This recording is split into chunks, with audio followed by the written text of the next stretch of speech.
जय भोलेनाथ। जटाटवी गलत जलम प्रवाह पावित स्थले गलेव लंबे लंबितांबुजंग तुंग मालिकाम डमड डमड डमड डमड निनाद वड्ड भरभयम चकार चंड तांडवम तनोतु न शिव शिवम। जय भोलेनाथ। हरियाणा ग्रुप डी के लिए आज ये हमारा 48वां दिन रहेगा और इसमें हम करेंगे मोस्ट इंपोर्टेंट क्वेश्चन। देखो, शुरुआत करते हैं कालों के काल महाकाल के नाम से। आपसे साधारण ब्याज की किस्त निकालना और चक्रवृद्धि ब्याज की किस्त निकालने से संबंधित क्वेश्चन पूछे जा सकते हैं। ये साधारण ब्याज की किस्त निकालनी है, 6,450 रुपए लिए हैं उसने उधार। चार समय है 4 साल के लिए और दर है 5% वार्षिक साधारण ब्याज की दर से। तो किस्त की राशि क्या होगी? तो 4 किस्तों में लौटाने हैं, तो ध्यान से समझना है, एक बार में ही समझ में आ जाएगा। 6,450 रुपए की धनराशि ऊपर लिखेंगे, 4 बराबर वार्षिक किस्तों में देना है, तो यहाँ लिखेंगे 4। ठीक है, 4 यहाँ लिख देते हैं, तो प्लस ये हो जाएगा पहली किस्त, ये दूसरी किस्त, तीसरी किस्त, इस तरीके से लिखेंगे और गुणा में कर देंगे। रेट ऑफ इंटरेस्ट 5% है, तो इस तरीके से। अगर 5 साल में लौटाने होते तो यहाँ लिखते 5 प्लस फिर पहली किस्त, दूसरी किस्त, तीसरी किस्त प्लस चौथी किस्त, फिर गुणा में यहाँ कर देते रेट ऑफ इंटरेस्ट। अब इसको काटना कैसे है? सबसे पहले यहाँ से शुरुआत करेंगे, ये हो जाएगा 20, इसको जोड़ो, 3 और 2 5 और 1 6, ये हो जाएगा 6/20। इससे काटेंगे तो 2 3 6 और ये कटेगा 10 पर, 3/10 4 में जोड़ेंगे यानी कि 4 + 3/10, ये हो जाएगा 10 चौका 40 और 3 43/10। नीचे वाला जो पोर्शन है इसको हमने कर लिया सोल्व, ये आ जाएगा।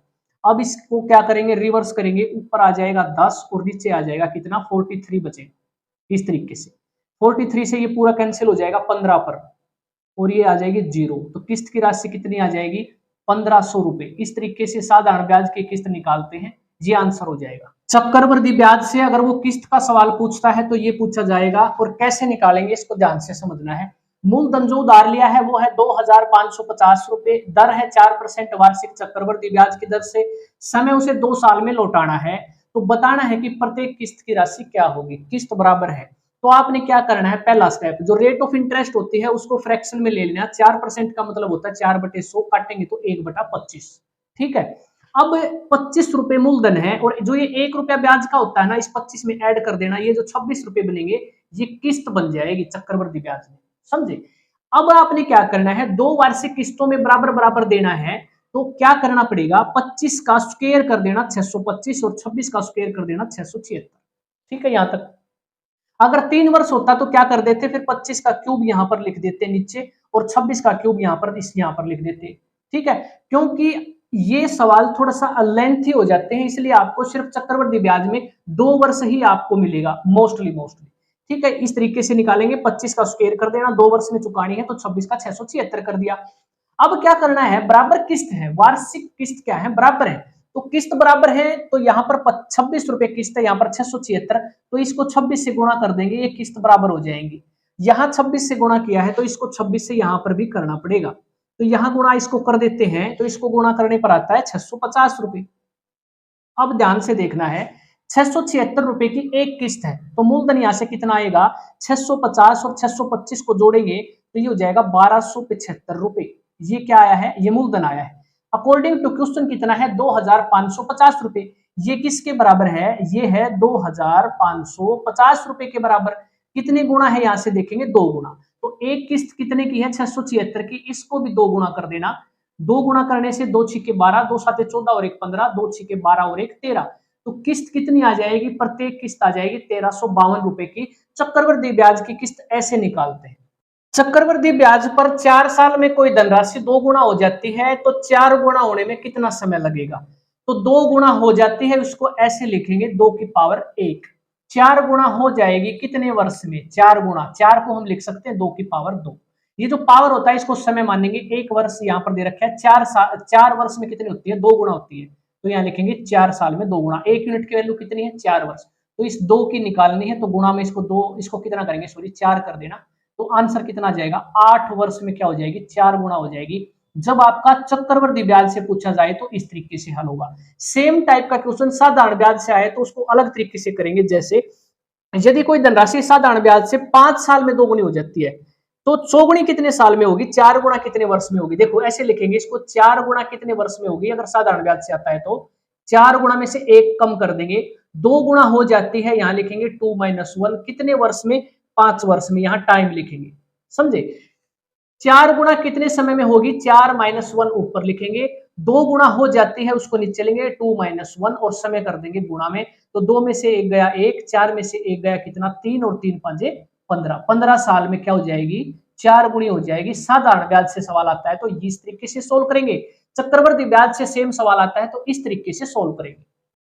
अनुपात समानुपात से यहां से डायरेक्ट क्वेश्चन पूछे जाते हैं, मध्यानुपाती, तृतीयानुपाती और चतुर्थानुपाती निकालना होता है। सिंपल है, बिल्कुल डायरेक्ट पूछेगा, मध्यानुपाती निकालना है, फार्मूला आपने ये याद रख लेने हैं।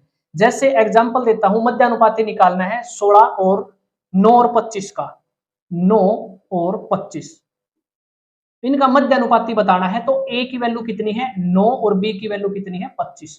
तो करना कुछ नहीं है, इस फार्मूले में रखना है, यानी कि 9 गुणा 25, यहां लिखेंगे 9 गुणा में 25, 25 निमा 225 और इसका अंडर रूट कर देना, आंसर कितना आ जाएगा 15 आंसर आ जाएगा। ठीक है, मध्यानुपाती निकालने का ये तरीका है। तृतीयानुपाती अगर पूछ लेता है तो कैसे निकालेंगे, 16 और 36 का तृतीयानुपाती निकालना है, 16 और 36 का तृतीयानुपाती निकालना है, ये है ए, ये है बी, तो फार्मूला क्या है बी गुणा में बी, बी की वैल्यू कितनी है 36, तो यहां लिखेंगे 36 गुणा में 36 और बटे में ए कितना है 16, यहां लिख देना 16, बस काट देना, 4 चौके 16, 4 निमा 36, 4 निमा 36, 9 निमा 81 आंसर आ जाएगा। अगर पूछता है चतुर्थानुपाती निकालना है तो 8, 24 और 10, 8, 24 और 10 इसका चतुर्थानुपाती निकालना है, तो इसको मानेंगे ए बी सी। फार्मूला क्या कहता है, बी गुणा में सी 24 गुणा में 10, यहां लिखेंगे 24 गुणा में 10 और बटे में ए कितना है 8। बिल्कुल सिंपल है, एक नंबर आपका पक्का हो जाएगा, 8 तिया 24, डायरेक्ट आंसर आ जाएगा 30। चतुर्थानुपाती निकाल दिया हमने ये। तो इन फार्मूलों को याद कर लेना, इनमें से कोई भी एक सवाल आपका आ सकता है। प्रॉफिट एंड लॉस से ये क्वेश्चन भी आपका तकरीबन 5 से 6 बार पूछा गया है। 18 वस्तुओं का क्रय मूल्य 15 वस्तुओं के विक्रय मूल्य के बराबर है, तो लाभ बताना होता है, इस तरीके से लिख लेना, 18 वस्तुओं का क्रय मूल्य कॉस्ट प्राइस बराबर है 15 वस्तुओं के सेलिंग प्राइस के। तो इसको यहां से काट भी सकते हैं या बाद में काट लेना, ये हो जाएगा सीपी कॉस्ट प्राइस क्रय मूल्य, और एसपी को यहां ले आएंगे नीचे, सेलिंग प्राइस किसके बराबर 15 और बटे में 18। अब काट देना, 3 से काटना है, 3 5 15 और 3 6 18, 5/6 का मतलब क्या है, कॉस्ट प्राइस के सामने वाला कॉस्ट प्राइस, सेलिंग प्राइस के सामने वाला सेलिंग प्राइस। 5 रुपए की चीज 6 रुपए में बेच दी, यहां से 1 रुपए का प्रॉफिट हुआ है 5 रुपए पर। लाभ और हानि किस पर निकालते हैं, कॉस्ट प्राइस पर, तो 1/5 कितने प्रतिशत है, यहां से निकाल देना, 20% प्रॉफिट आ जाएगा, ये आंसर हो जाएगा। एक सवाल और आपको समझा देता हूं, 15 वस्तुओं का कॉस्ट प्राइस किसके बराबर है, 10 वस्तुओं के सेलिंग प्राइस के बराबर है, तो बताना है लाभ कितना होगा। सेम तरीका है, सीपी यहां लिखेंगे, एसपी को यहां नीचे ले आएंगे, 10 बटे में 15, 5 से इसको काट देना, 5 दूनी 10 और 5 दिए 15, कॉस्ट प्राइस के सामने वाला कॉस्ट प्राइस, सेलिंग प्राइस के सामने वाला सेलिंग प्राइस। 2 रुपए की चीज 3 रुपए में बेच दी, 1 रुपए का प्रॉफिट हुआ है, 2 रुपए पर कितना प्रतिशत है 50%, आंसर आ जाएगा। बिल्कुल आसान है और इजी आप तरीके से निकाल सकते हो। एक सवाल और मोस्ट इंपोर्टेंट है, खिलौना 12% लाभ पर बेचा गया। देखो तरीका रहेगा, सीधा ट्रिक से निकालना है सवाल को, ठीक है। एक खिलौना 12% लाभ पर बेचा जाता है, यानी कि प्लस यहां पर लिखेंगे, अगर लाभ पर बेचा जाता है तो। यदि उसे 33 रुपए अधिक कीमत पर बेचा जाता तो 14% का लाभ होता, यहां पर लाभ फिर कितना हो जाता, उसे 33 रुपए अधिक में बेचता तो 14% का लाभ हो जाता। यहां पर देखो दोनों तरफ जब लाभ की बात करता है तो क्या करेंगे, इनका डिफरेंस ले लेंगे 2%। अगर दोनों तरफ यहां पर हानि होती तो भी हम डिफरेंस लेते इनका, अगर एक जगह लाभ होता एक जगह हानि होती तो हम इनको जोड़ देते और किसके बराबर रख देते, इस 2% को किसके बराबर रखेंगे, 33 रुपए अधिक में बेचा होता तो 2% की वैल्यू 33 है, 1% की वैल्यू कितनी हो जाएगी बटे में 2, और 100% की वैल्यू कितनी हो जाएगी गुणा में 100 कर देना, क्रय मूल्य आ जाएगा 2, इसको काट लेना, इसको 2 से मत काटो, 50 पर काटेंगे इसको। अब इसको गुणा करेंगे, 50 को 33 को 0, 5 दिए 15 और 5 दिए 15 और 1 16, तो 1650 रुपए वस्तु का क्रय मूल्य आ जाएगा। खिलौने का लागत मूल्य क्या है, कॉस्ट प्राइस 1650। इस ट्रिक का यूज करना है और आंसर निकाल 10% और 20% के दो अलग अलग डिस्काउंट दिए जाते हैं, तो इनके समतुल्य एक बट्टा बताना होता है, एक डिस्काउंट सक्सेसिव डिस्काउंट बोलते हैं उसको इंग्लिश में। तो वो कैसे निकालेंगे, इस फार्मूले का यूज कर सकते हैं, यहां से भी निकाल देंगे और दूसरा तरीका भी मैं बताऊंगा। यहाँ से x और y की वैल्यू ये है, दोनों इसको जोड़ देंगे तो कितना हो जाएगा 10 और ये हो जाएगा 20 माइनस 10 गुणा में 20 बटे में 100। तो यहाँ से एकल छूट हम निकाल सकते हैं, ये हो जाएगा 30 और माइनस 2 कितना हो जाएगा 28%। अब दिक्कत आपको कहाँ आ सकती है इस फार्मूले में, अगर यहाँ 20% की जगह वो 16 सही 2/3% दे देता तो यहाँ y की वैल्यू रखना मुश्किल हो जाता। तो इसके लिए भी एक तरीका है, वो क्या है, 10% का फ्रैक्शन कितना होता है 1/10, यानी कि 10 रुपए की चीज पर 1 रुपए का डिस्काउंट वो 9 रुपए में बेच देगा। 20% को लिख सकते हैं 1/5 हो जाएगा फ्रैक्शन, 5 रुपए की चीज 1 रुपए का डिस्काउंट देने के बाद वो 4 रुपए की बेच देगा। इस तरीके से यहाँ गुणा कर देंगे दोनों तरफ, ये 10 5 50 और 9 चौका 36, 14 रुपए का यहाँ पर क्या दिया है उसने, डिस्काउंट दिया है। 50 की चीज 36 रुपए में बेची है तो डिस्काउंट कितना दिया है उसने 14 रुपए का, और कितने रुपए पर 50 रुपए पर, तो गुणा कर देना 100, 50 दूनी 100 और 14 दूनी 28। इस तरीके से भी आप आंसर निकाल सकते हो। दोनों तरीकों से आपका आंसर जो है वो 28% ही आएगा। इस फार्मूले का आप तब यूज कर सकते हो जब यहाँ पर इस तरीके से फ्रैक्शन में दे रखा हो 11 सही 1/9, इसका 1/9 फ्रैक्शन कर देना, 9 से डिस्काउंट दे दिया 1 8 और 10 का हो जाएगा 10 रुपए पर 1 डिस्काउंट यानी 9। इस तरीके से आप गुणा करने में आपको आसानी हो जाएगी। अगर सिंपल यहाँ पर आता है 10%, 20%, 30%, 40%, 50%, तो आप इस तरीके से भी आप सवाल को सोल्व कर सकते हो। 2100 रुपए की धनराशि 2 साल में 2352 रुपए हो जाती है। अगर दर को 1% घटा दे तो नया ब्याज क्या होगा। कई बार पूछ लेता है दर को 1% बढ़ा दे तो नया ब्याज क्या होगा, तो इसको ध्यान से समझना है। इसका एक छोटा सा कंसेप्ट है, अगर रेट ऑफ इंटरेस्ट 2% 2 वर्ष में 1% घटती है तो साधारण ब्याज का क्वेश्चन है, तो 2 साल में ब्याज कितना कम हो जाएगा, 2 वर्ष में 1% कम होता है 1%, तो इसका मतलब 2% की कमी आ जाएगी ब्याज में। और मिश्र धन का मतलब क्या होता है, इसमें आपका साधारण ब्याज भी इंक्लूड रहता है। तो मूलधन में से इसको माइनस करेंगे मिश्र धन को, तो 2100 इसमें से माइनस कर देना, तो 252 रुपए ब्याज था पहले, 252 रुपए का साधारण ब्याज था। अब 2 साल में 1% रेट ऑफ इंटरेस्ट कम हुई है तो 2% ब्याज कम हो जाएगा। तो 2% इसका निकालेंगे, मूलधन जो है वो कितना है 2100 रुपए, इसका 2% निकालेंगे तो 2% ब्याज हो जाएगा 42, तो इसका मतलब 42 रुपए कम हो जाएंगे पहले वाले ब्याज में से। तो 252 में से ये 42 माइनस कर देना, तो अब नया ब्याज क्या बनेगा, 5 में से 4 गया 1, 210 रुपए बनेगा। तो यहां से जो नया ब्याज आया है वो 210 रुपए हुआ। इंपॉर्टेंट क्वेश्चन है। चक्रवृद्धि ब्याज की दर से 3 साल में कोई राशि 3 सही 3/8 गुना हो जाती है तो दर ज्ञात करनी है। दर कैसे ज्ञात कर सकते हैं, देखो कितने गुना हो जाती है 3 सही 3/8, इसको सोल्व करेंगे 8 या 24 और 3 27/8। इसका मतलब ये हो जाएगा 8 रुपये अगर मूलधन है तो वो मिश्र धन यानी ब्याज भी इसमें इंक्लूड हो जाएगा और 27 रुपये वो बन जाती है। ठीक है, इसका मतलब ये है चक्रवृद्धि ब्याज का क्वेश्चन है। तो 8 रुपये 27 रुपये हो जाते हैं 3 साल में, तो इसका क्यूब रूट कर देना।